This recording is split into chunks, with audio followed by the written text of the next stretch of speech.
Assalamualaikum warahmatullahi wabarakatuh. Sahabat-sahabatku semuanya, kita mungkin sekarang ini lagi melihat ada berita viral ya, seorang motivator yang melakukan perbuatan yang menurut saya sangat hina, melakukan perbuatan yang menurut saya tidak bermoral gitu ya. Maaf saya ngomong apa adanya, karena menurut saya itu adalah perbuatan yang menurut saya sangat-sangat tidak pantas apalagi dilakukan oleh seseorang yang menyandang gelar sebagai seorang motivator. Mohon maaf sekali saya harus menyampaikan ini secara terbuka. Karena memang saya benar-benar tidak sepakat dan tidak setuju dengan perbuatan yang seperti itu, dan terlebih lagi dilakukan oleh seorang motivator. Itu menciderai ya profesi motivator itu sendiri. Kalau kita sudah menyandang gelar sebagai seorang motivator, tentunya segala ucapan dan perilaku kita akan disoroti oleh publik. Apalagi kalau kita sudah menyandang gelar motivator nasional ya. Yang tentunya gelar motivator nasional itu kita sudah banyak sekali mengisi kelas ya, diundang kemana-mana dari Sabang sampai Merauke yang cakupannya sudah secara nasional, bukan hanya lokal.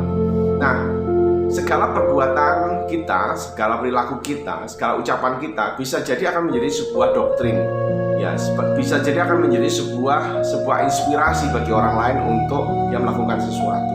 Jadi hati-hati dengan apa yang kita katakan, hati-hati dengan apa yang kita lakukan, karena itu semua akan menginspirasi orang lain. Dan ketika kita mengatakan sesuatu yang itu tidak baik atau menginspirasi sesuatu yang itu jelek kepada orang lain, dan orang itu mengikuti, maka seluruh kejelekan yang dia lakukan tentunya kita akan berimbas mendapatkan dosanya di mata Allah SWT. Makanya hati-hati, tidak mudah menyandang gelar sebagai seorang motivator, karena segala sesuatunya akan disoroti oleh publik, dan tentunya segala apa yang kita ucapkan bisa jadi akan menjadi doktrin bagi orang lain dan akan masuk ke dalam belief system seseorang dan akan menjadi sebuah cikal bakal prinsip yang dia akan anut selama hidupnya. Benar-benar hati-hati. Memang betul bahwa manusia tidak ada yang sempurna, tidak ada yang sempurna.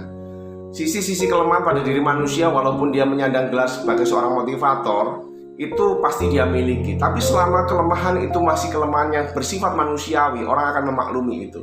Tetapi kalau kita melakukan sesuatu yang itu tidak bermoral, bertentangan dengan nilai-nilai etika, bertentangan dengan nilai-nilai agama, bertentangan dengan nilai-nilai kebaikan secara universal, ya, maka ada tidak pantas ya, siapapun yang tidak pantas disebut sebagai motivator.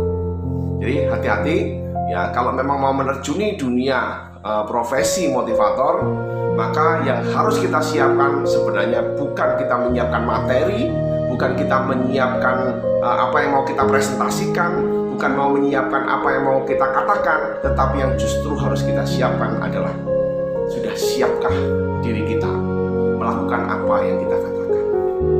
Sekali lagi, sudah siapkah diri kita melakukan apa yang kita katakan? Karena kalau kita melakukan sesuatu yang tidak sesuai dengan apa yang kita katakan, maka energinya tidak akan bisa sampai kepada orang lain.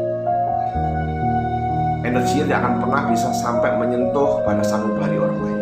Karena sinergi antara apa yang kita pikirkan dengan apa yang kita ucapkan, dengan apa yang kita lakukan, itu akan menjadi sebuah kekuatan power yang luar biasa untuk menginspirasi diri kita maupun orang lain. Terima kasih. Assalamualaikum warahmatullahi wabarakatuh.